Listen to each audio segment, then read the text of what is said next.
Saudara-saudara, ketemu lagi dengan saya Paulus Wiratno, tentunya dalam program Making Life Better yang bikin hidup lebih baik. Sebentar lagi kita akan bersama-sama membahas kebenaran firman Tuhan, saudara-saudara.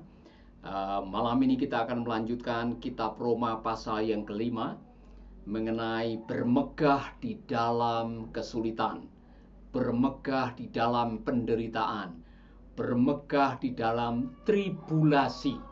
Nah, sebelum kita masuk kepada kebenaran firman Tuhan, saya mengundang Anda semuanya yang baru bergabung, saudara-saudara, jangan lupa share video ini dengan teman-teman Anda. Malam ini juga, bagikan video ini dengan teman-teman Anda sehingga lebih banyak yang mendengar, akan lebih bagus lagi, saudara-saudara, karena malam hari ini kita akan sama-sama merenungkan firman Tuhan. Dan seperti biasanya, selesai dari firman, nanti kita akan berdoa bersama-sama, mendoakan bangsa ini, mendoakan negeri ini, berdoa buat gereja Tuhan, berdoa buat sahabat-sahabat kita yang mungkin sedang bergumul oleh karena COVID-19 ini, saudara-saudara. Dan saya rindu, sekali lagi, kalau saudara pada malam hari ini sudah bergabung dan saudara melihat ada saudara-saudara yang lain, saudara anggap perlu untuk mendengarkan kebenaran firman Tuhan, malam hari ini adalah waktu yang sangat tepat untuk bergabung di dalam kebenaran firman. Amin. Nah, saudara-saudara, ada beberapa yang sudah bergabung ini. Dari Sentani, saya melihat penggemar setia Sentani sudah bergabung. Dari Gorontalo juga sudah bergabung. Salam buat saudara yang di Gorontalo. Dan ini ada dari Kupang, ya, dari Kupang. Dan saudara-saudara jangan lupa, Anda yang baru bergabung, Anda dari kota mana, sehingga kami bisa tahu dan memberi salam kepada Anda semuanya. Demikian juga Anda yang sedang mendengarkan dan ingin berbagi untuk komsel saudara, untuk orang-orang yang saudara muridkan. Inilah kesempatan yang luar biasa untuk kita mendengarkan firman Tuhan. Malam hari ini, firman Tuhan akan diambil dari kitab Roma pasal yang kelima, bermegah di dalam kesulitan. Amin. Making life better, bikin hidup lebih baik. Ya, making life better, yang selalu bikin hidup lebih baik. Nah, saudara-saudara, mari kita akan membaca sekarang di dalam kitab Roma pasal yang kelima, ayat yang ketiga. Tapi untuk lebih jelasnya, saudara-saudara, kita membaca konteks atau teks sebelumnya. Sedikit memberikan penjelasan kepada saudara. Kapan hari saya sudah menjelaskan tentang standing on the grace, berdiri di dalam anugerah Allah. Saya menjelaskan betapa pentingnya berdiri di dalam anugerah Allah. Dan untuk itu, saudara, kita semua yang sudah memahami bahwa setelah kita percaya kepada Kristus, kita menerima percikan darahnya, kita dikuduskan oleh rohnya, dan kita berhak untuk menerima kasih karunia demi kasih karunia demi kasih karunia.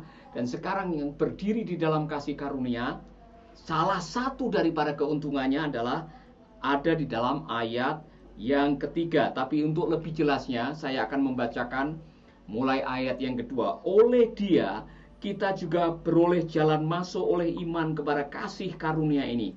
Di dalam kasih karunia ini, kita berdiri dan kita bermegah dalam pengharapan akan menerima kemuliaan Allah. Itu kita sudah bahas. Apa artinya berdiri dalam anugerah Allah? Artinya kita punya akses. Kita bersahabat dengan Allah. Kita tidak lagi perlu merasa guilty atau merasa bersalah atas dosa-dosa yang pernah kita lakukan. Dan kita bisa masuk di dalam hadiratnya dengan pujian, penyembahan, dan kita bisa menikmati kehidupan bersama dengan Tuhan. Nah, saudara-saudara, malam hari ini lebih jauh, lebih dalam lagi, dikatakan begini di dalam ayat yang ketiga. Penulis kitab Roma meminta kita untuk berbangga karena kita sudah hidup di dalam kasih karunia. Dan bukan hanya itu saja, katanya. Kita malah bermegah juga dalam kesengsaraan kita. Karena kita tahu bahwa kesengsaraan itu menimbulkan ketekunan. Dan ketekunan menimbulkan tahan uji. Dan tahan uji menimbulkan pengharapan. Dan pengharapan tidak mengecewakan Karena kasih Allah telah dicurahkan di dalam hati kita oleh Roh Kudus yang telah dikaruniakan kepada kita. Oh, luar biasa. Ayat ini luar biasa, saudara. Kalau saudara bisa memahami kebenaran ayat ini, saudara akan menemukan kebenaran yang dalam, yang bisa menjadi kekuatan bagi kita sekalian untuk bisa menikmati kebersamaan kita bersama dengan Tuhan. Kehidupan di dalam kasih karunia adalah kehidupan yang penuh dengan kemenangan. Ketika Anda sudah memahami betapa luar biasanya kasih karunia Allah dan betapa lebarnya akses yang Tuhan berikan kepada kita melalui kasih karunia, saudara-saudara, hidup kita akan jadi berbeda setiap hari. Cara kita memandang sesuatu menjadi berbeda.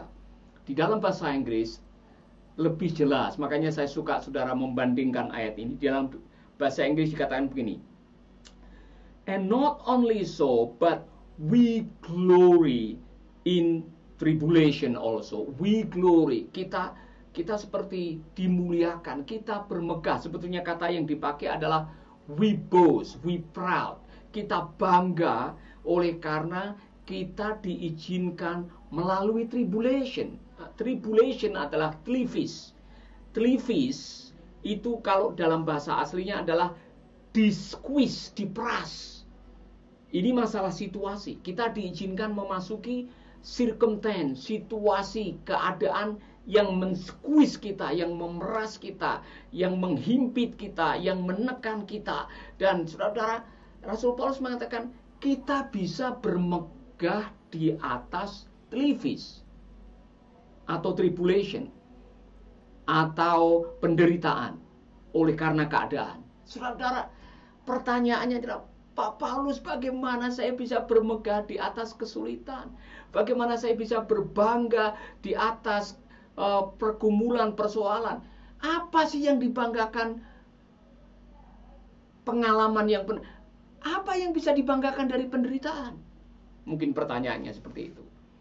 Saya baru kena PHK, saya kehilangan pekerjaan, saya kehilangan usaha, saya kehilangan income. Apa yang bisa dibanggakan? Pertanyaannya pasti begitu. Tapi mari kita meneliti, saudara-saudara. Rasul Paulus yang menulis kitab Roma ini, atau mungkin ada yang menulis kitab Roma ini, sedang mengajarkan kepada kita, hey, kalau Anda berdiri, when we standing in the grace of God, ketika kita berdiri di dalam kasih karunia, Anda punya akses setiap hari untuk mendapatkan kasih karunia daripada Allah. Karena kita hidup di dalam kasih karunia, Anda punya akses untuk mendapatkan kuasa Allah, bahkan mendapatkan hikmat dari Allah. Maka waktu kita berdiri di atas kasih karunia, kemudian diizinkan Tuhan menghadapi tlivis atau penderitaan atau bad circumstance, saudara harusnya berbangga. Mengapa? Karena ada maksud di balik itu semua. Mari kita baca berikutnya, saudara-saudara. We glory in tribulation also, knowing that tribulation work passion. Memahami, kan mengapa kita harus bangga terhadap kesulitan yang Tuhan izinkan dalam hidup? Karena knowing, kita tahu persis bahwa di tengah-tengah tribulasi, kesulitan, himpitan, persoalan, Tuhan sedang mengerjakan sesuatu dalam hati kita, namanya passion. Kesabaran. Di dalam bahasa Yunani, hupomone. Apa artinya? Kita menjadi seperti bertahan di bawah tekanan. Kalau saudara-saudara memahami ini, saudara-saudara akan luar biasa. Yang ditulis di sini adalah hupomone, yang artinya Anda bertahan di bawah tekanan, seperti Anda sedang membawa beban berat dan Anda bertahan di situ. Saudara, itulah hupomone. Apa yang membuat Anda jadi tetap bertahan meskipun sedang menanggung beban berat? Saudara-saudara, ini luar biasa.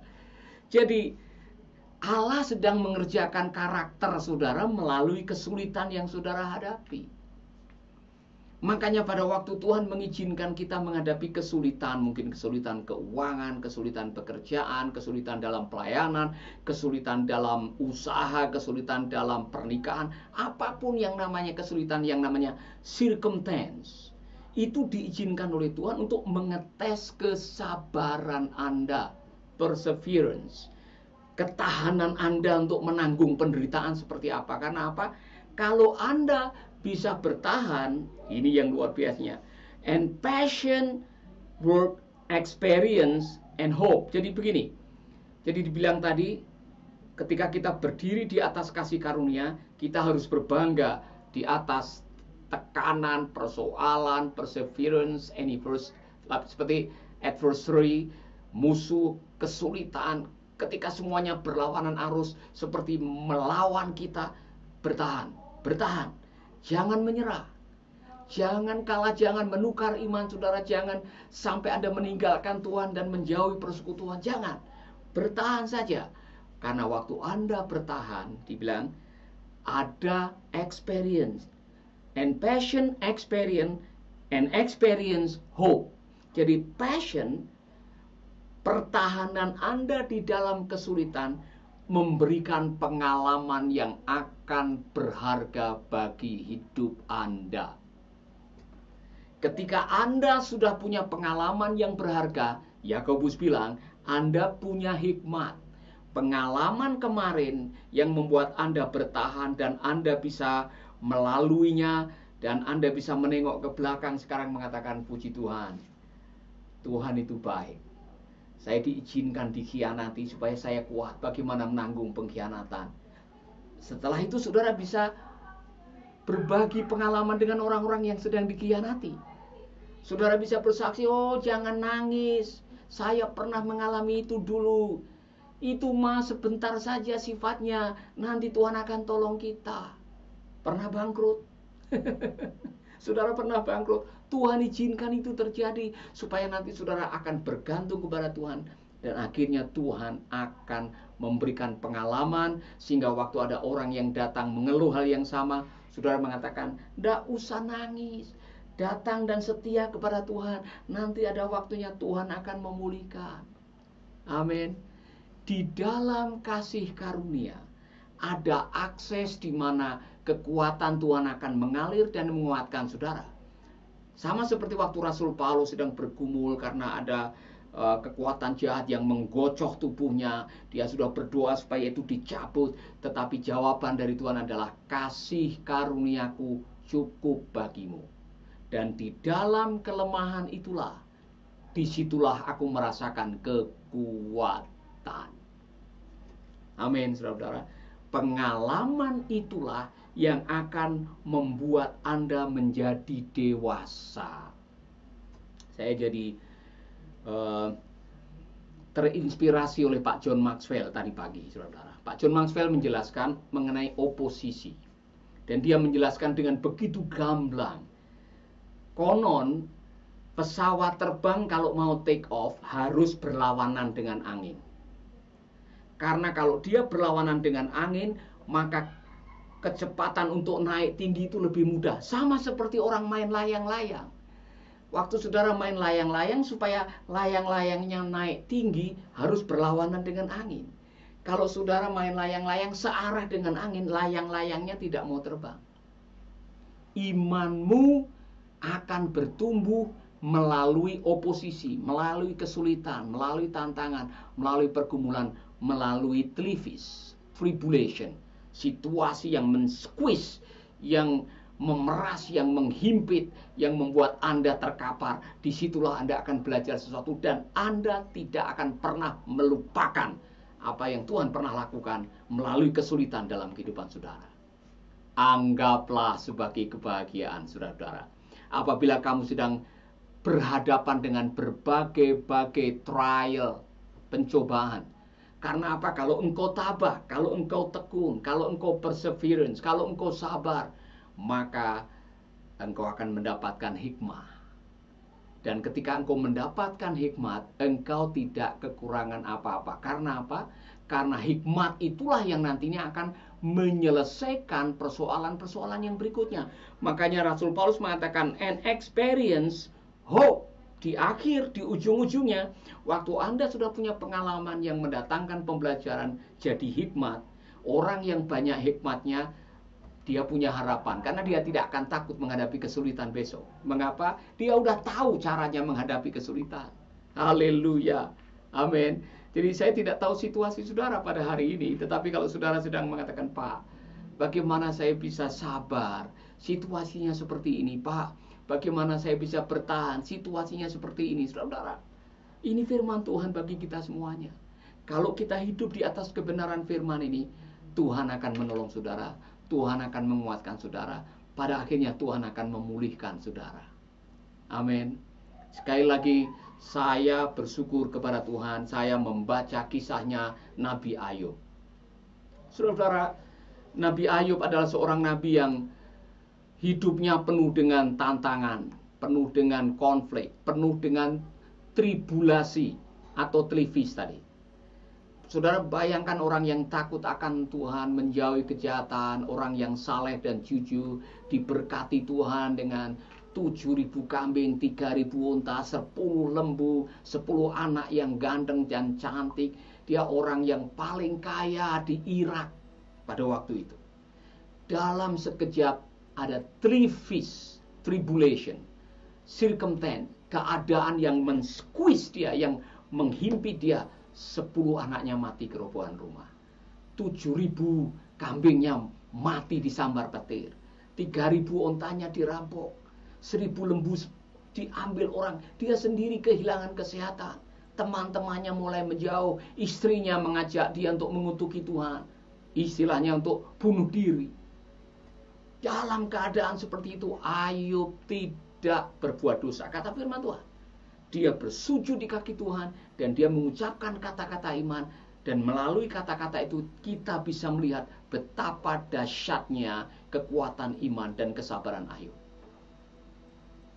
Aku lahir dengan telanjang, aku kembali dengan telanjang. Tuhan yang memberi, Tuhan yang mengambil. Terpujilah nama Tuhan. Saat teman-temannya mengucapkan kata-kata yang menghakimi dan menyakitkan hatinya, Ayub mengucapkan kata iman yang luar biasa. Aku tahu penebusku hidup, dan kalau aku mati dengan kulit, dengan lengket di tulang, saya tetap akan menyembah Allah. Saudara-saudara, pengalaman yang sangat luar biasa dalam hidup ini. Jadi, mengapa kita bermegah di dalam penderitaan menurut kitab Roma? Karena landasannya kasih karunia. Kita berdiri standing on the grace of God setiap hari. Kalau kita percaya kepada Yesus, kita beriman kepadanya, kita berhak menerima kasih karunia demi kasih karunia demi kasih karunia. Seperti yang tertulis di dalam Yohanes 1 ayat 16. Dari kepenuhan Kristus, kita berhak menerima kasih karunia demi kasih karunia demi kasih karunia. Makanya kita bisa berbangga di atas penderitaan atau tribulasi. Karena apa? Kita akan tahu ujung-ujungnya bahwa tribulasi, kesulitan, himpitan mendatangkan kesabaran. Kesabaran memberikan pengalaman hikmah. Hikmah yang membuat kita memiliki harapan. Makanya saya senang membaca kembali. And not only so, but we glory in tribulation also, knowing that tribulation work passion. Passion, experience hope, and hope make not ashamed. Dan ketika orang yang memiliki pengharapan, kita tidak perlu malu lagi. Kita tidak perlu mundur, kita tidak perlu hidup dengan putus asa, karena kita tahu apa yang dikerjakan Tuhan di dalam kehidupan kita pada akhirnya akan membawa kebaikan untuk karakter, pembentukan kedewasaan iman kita. Itulah sebabnya karena Tuhan mengatakan, hei, pencobaan yang kamu alami itu biasa. Dan tidak akan pernah Allah memberikan pencobaan melebihi kekuatanmu. Dan ketika kita sedang dicobai, Dia akan memberikan jalan keluar. Amin. Maka di dalam kitab Roma 8 ayat 28 nanti kita akan ketemu sebuah ayat yang mengatakan, saudara-saudara, kita tahu sekarang bahwa Allah turut bekerja sama untuk mendatangkan kebaikan. Bagi siapa? Bagi orang yang mengasihi, yang dipanggil, yang sudah menemukan kasih karunia, yang sudah mengalami percikan darah Yesus, akan dipelihara oleh imanmu. Amin. Itulah sebabnya malam hari ini saya mau mengajak saudara-saudara coba renungkan kembali. apa yang sedang Anda hadapi saat ini. Mungkin saudara sedang stres, saudara galau, saudara takut menghadapi kesulitan. Saudara-saudara, saya mengatakan selama Anda masih makan nasi dan menginjak bumi, Anda akan bertemu dengan kesulitan. Anda akan bertemu dengan masalah. Anda akan bertemu dengan pergumulan. Tidak ada tempat di dunia ini yang bebas dari persoalan kecuali kuburan. Jadi kalau saudara berdoa, Tuhan, bebaskanlah saya dari segala kesulitan, artinya Tuhan, percepat langkah kami menuju kuburan. Saudara pasti tidak mau masuk di dalam hal seperti itu. Itulah sebabnya, saudara, kuatkanlah hatimu, percayalah, berharaplah kepada Tuhan, dan selalu mengatakan, ya Tuhan, hari ini semua kekhawatiranku aku serahkan kepadamu, dan mengizinkan Engkau untuk menolong hatiku, menguatkan aku, sehingga aku bisa melalui semuanya ini dengan pertolongan. Kalau saudara adalah orang yang malam hari ini, saat mendengarkan khotbah ini, saudara dijamah oleh Tuhan, saudara dikuatkan, saudara merasa, oh Tuhan, terima kasih firman ini pas buat saya ditemplak, saya dikuatkan, saya mau agar saya bisa hidup dan bisa berbangga di atas trivis atau tribulasi atau himpitan kehidupan. Tuhan, berikan aku kekuatan, biarlah kasih karuniamu mencukupkan hidupku sehingga aku sanggup menghadapi segala pergumulanku. Kalau saudara adalah orang yang malam hari ini yang berdoa seperti itu, saya ingin berdoa buat saudara. Saya ingin menopang saudara, taruh tangan di dada, sama-sama dengan saya kita akan berdoa, dan biarlah Tuhan akan menolong saudara. Amin. Bapa kami di dalam surga, kami berdoa buat sahabat-sahabat kami pada saat ini ya Tuhan, yang sedang bergumul dengan masalah COVID-19 dan dampak yang negatif yang sedang dirasakan. Tuhan, aku berdoa, mungkin ada yang sedang khawatir, cemas, galau, dan tidak tahu apa yang harus dilakukan pada malam hari ini. Kalau ada yang mulai putus asa, mulai tawar hati menghadapi situasi, biarlah kasih karuniamu akan mengalir dalam kehidupan kami, dan kami bisa berdiri di atas kasih karuniamu, dan kami berbangga atas apa yang Tuhan izinkan, dan kami akan mendapatkan pembelajaran iman, hikmah yang akan membuat kami punya harapan untuk masa depan. Bapa, kami berdoa buat semua sahabat kami yang menonton, yang mendengar video ini. Kami berdoa agar kiranya kasih-Mu mengalir sekarang juga. Ada kekuatan iman, ada jamahan Tuhan, ada bahkan pemulihan, ada urapan yang mengalir dan menjamah kami. Terima kasih Tuhan, Engkau sedang menjamah saudara-saudara kami. Engkau sedang menjamah hati mereka. Di dalam nama Yesus kami berdoa.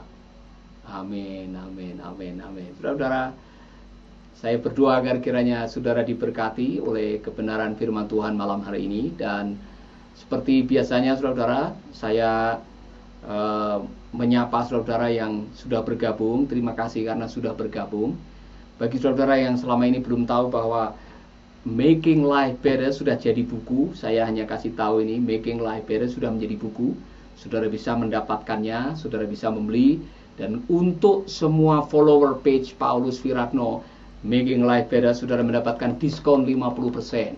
Yang tertarik, saudara bisa menulis, nanti ada staff saya yang akan menolong saudara mengarahkan cara belinya bagaimana. Saudara cukup tulis, saya tertarik untuk membeli, nanti akan di follow up. Buku yang kedua yang baru diterjemahkan, sudah dicetak saudara, adalah buku yang luar biasa sebetulnya. Buku ini ditulis oleh Pak Michael Youssef. Kalau saudara lihat UTV atau Live TV, saudara akan mendengarkan Dr. Michael Youssef membawakan program namanya Leading the Way. Seorang pembicara yang luar biasa. Saya sudah beberapa kali mengunjungi gerejanya di Atlanta. Beliau sudah menulis 30 buku lebih. Dan salah satu buku yang saya tertarik adalah Jesus, Jihad, and Peace. Yesus, Jihad, dan Perdamaian. Di dalam buku itu ditulis di bawahnya, apa yang nubuatan Alkitab katakan tentang peristiwa-peristiwa dunia sekarang ini. Pak Michael Youssef coba menerjemahkan semua yang sedang terjadi, yang sedang ada terjadi di dunia ini, tidak pernah lepas dari apa yang pernah dinubuatkan oleh Alkitab. Jadi saudara-saudara, sebetulnya semua yang sedang terjadi adalah penggenapan dari Alkitab. Jadi saudara yang tertarik, saudara bisa menulis juga, nanti ada staff yang akan memfollow up saudara-saudara. Amin. Jadi saudara yang tertarik, nanti saudara akan dihubungi, nanti akan dikasih tahu bagaimana caranya mendapatkan buku ini. Nah, sekarang saya mau mengajak saudara-saudara barangkali sharing ini. Bung Wahyu dari Surabaya sudah mengirim salam ini dari Surabaya hadir. Kiranya semua diberkati oleh kebenaran firman Tuhan ini. Saya pengen Bung Wahyu kalau bisa sharing setelah mendengarkan Making Life Better lewat YouTube maupun page. Saya mendengar Tuhan mulai menjamah kehidupan Bung Wahyu. Silahkan bisa menulis di sini apa yang terjadi dengan kehidupan Bung Wahyu sehingga begitu setia mendengarkan program ini. Onward ini dari Sabah ya. Hello Pastor Paulus, Tuhan menyertai dari Sabah. Terima kasih, haleluya. Salam untuk saudara-saudara yang ada di Sabah. Jangan lupa bagikan kebenaran firman Tuhan ini, sharing dengan teman-teman, dan kita akan diberkati waktu kita memberkati mereka. Ada dari Hong Kong nih, ya, dari Hong Kong. Bu Tekat Aning dari Hong Kong sudah bergabung juga. Luar biasa. Dari NTT, Vegas Rena sudah bergabung.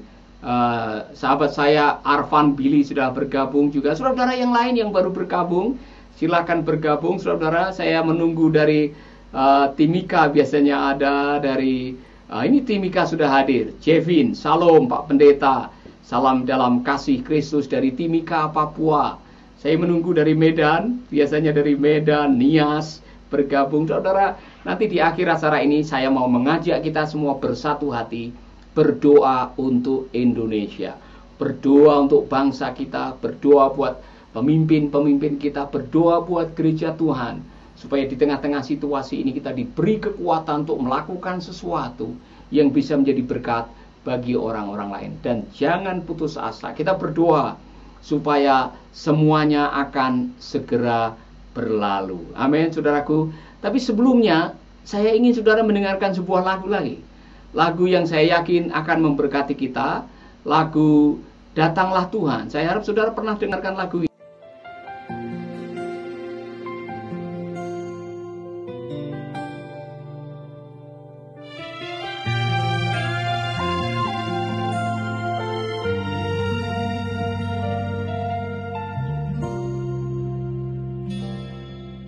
Kita hidup di akhir zaman, menghadapi beribu rintangan, dan kita harus tabah di tengah penderitaan, memikul salib dan saling menanggung beban. Tuhan Yesus telah bersabda agar kita selalu berjaga dan teruslah bekerja, beritakan Injilnya sambil menunggu kedatangannya yang kedua.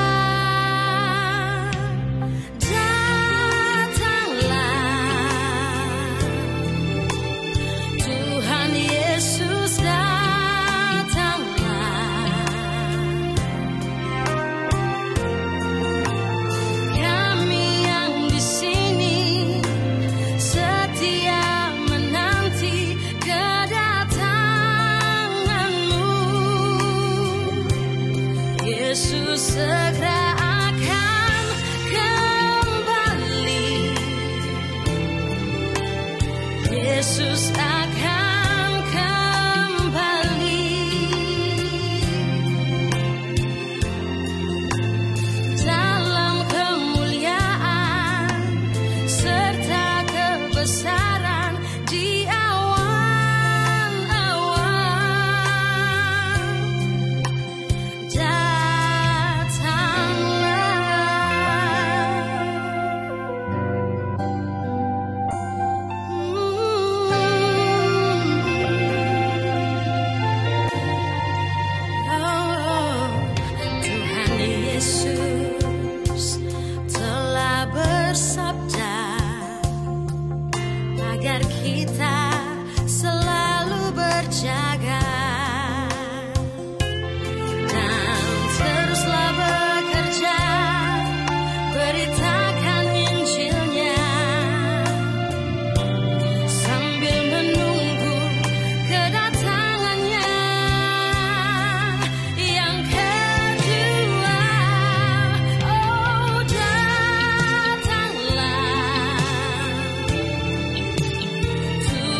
Yesus akan kembali. Dalam kemuliaan serta kebesaran di awan-awan,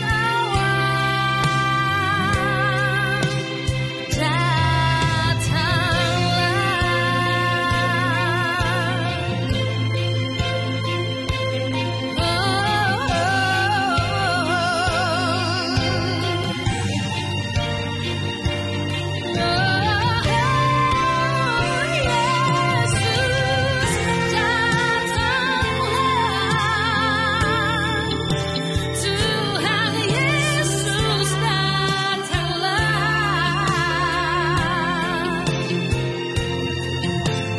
Kami yang di sini setia menanti kedatangan-Mu. Yesus segera akan kembali. Yesus akan kembali. Dalam kemuliaan serta kebesaran di awan-awan,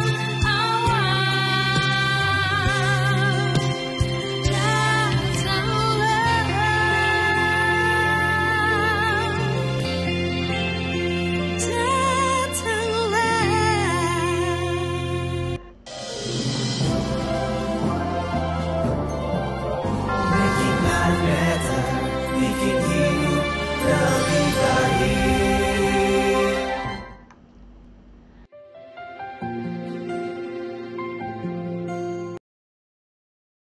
Diberikan kekuatan melalui lagu tadi, Datanglah Tuhan, yang sudah menjadi album sebetulnya. Albumnya namanya Compassion. Ada beberapa lagu yang saya tulis di album ini. Hampir semuanya adalah lagu-lagu yang punya sejarah dari kehidupan. Yang lahir, Datanglah Tuhan dinyanyikan oleh Ibu Dewi Guna. Ada Jadikanlah Hamba yang Setia dinyanyikan oleh Bung Frankie Siombing. Ada lagu Takkan Kulupa, Fiona Pais. Belas Kasihan dinyanyikan oleh Bobby Febian. Dan ada Percayalah yang dinyanyikan oleh Nancy Ponto. Dan ada satu lagu yang saya nyanyikan, Mulia Panggilanmu. Saudara, album Compassion ini sebetulnya diberikan seluruh pemasukan album ini untuk Compassion, untuk memberkati anak-anak panti, untuk Mercy Indonesia. Jadi cukup dengan membayar 50.000, saudara mendapatkan album ini CD, dan saudara sedang menyumbang panti Mercy Indonesia yang ada mulai dari Nias sampai di Papua. Jadi dengan memberi, saudara sedang berbagi untuk panti asuhan juga. Amin. Kembali kepada topik tadi, saudara-saudara. Topik yang tadi saya sampaikan adalah hubungan antara tribulasi, kesabaran, harapan. Dan ternyata memang tadi dikatakan di dalam Roma pasal yang kelima ayat 3 dan selanjutnya, kita perlu berbangga di atas penderitaan. Maksudnya apa? Boasting. Kita harus merasa dimuliakan melalui penderitaan. Kata yang dipakai adalah glory. Kita harus merasa bangga, seperti merasa mulia waktu diizinkan menghadapi berbagai-bagai tantangan, karena kita menghadapinya bukan dengan kekuatannya sendiri. Kita menghadapinya dengan standing on the grace of God. Kita berdiri di dalam kasih karunia. Kasih karunia itu yang membuat akhirnya kita mendapatkan kekuatan Allah di tengah kesulitan, sehingga waktu kita menghadapinya, saudara-saudara, kita tidak perlu takut, karena di saat kita lemah, disitulah kasih karunia Allah bekerja bagi kita. Amin. Nah, itulah sebabnya malam hari ini tadi saya sudah berdoa buat saudara-saudara, tapi saya juga memberikan kesempatan. Saudara, mungkin saat ini Anda perlu kasih karunia untuk kesembuhan penyakit saudara. Anda perlu kasih karunia untuk pemulihan rumah tangga saudara. Anda perlu kasih karunia untuk sesuatu yang secara manusia Anda tidak bisa menyelesaikan. Pangkat tidak bisa menyelesaikan, kedudukan tidak bisa menyelesaikan, koneksi tidak bisa menyelesaikan, kepandaian manusia tidak bisa menyelesaikan. Hanya Tuhan yang bisa menyelesaikan. Itulah namanya kita memerlukan kasih karunia Allah. Amin. Saya tidak tahu situasi saudara, tapi kalau engkau sedang membutuhkan kasih karunia dan membuat engkau mampu berdiri di atas kasih karunia Allah, taruh tangan di dada saudara. Saya mau kita berdoa bersama-sama, berdoa supaya Allah memberikan kasih karunia untuk kehidupan saudara. Amin, saudara-saudara. Mari tumpang tangan dan kita berdoa. Bapa kami di dalam surga, berterima kasih untuk kebenaran firman-Mu. Kami rindu firman ini menjadi rema, kebenaran yang akan mengubah kehidupan kami. Bapa, aku berdoa agar malam hari ini kasih karunia-Mu mengalir dalam hidup kami. Saudara-saudara kami yang membutuhkan kesembuhan, biarlah kasih karunia-Mu menyembuhkan mereka. Yang membutuhkan pemulihan, biarlah kasih karunia-Mu memulihkan, membaharui, membangun harapan mereka, dan bahkan memberikan kekuatan baru. Kami menyerahkan semuanya ke dalam tangan-Mu. Biarlah malam hari ini, sementara kami berdoa, ada lawatan Tuhan, ada urapan Tuhan yang mengalir. Mengalir, sekarang juga mengalir, dan menjamah saudara-saudara kami. Terima kasih Bapak. Kalau ada di antara kami yang baru pertama kali mendengar, dan dalam hatinya mau mengundang Yesus untuk menjadi Tuhan dan Juru Selamat, saudara-saudara,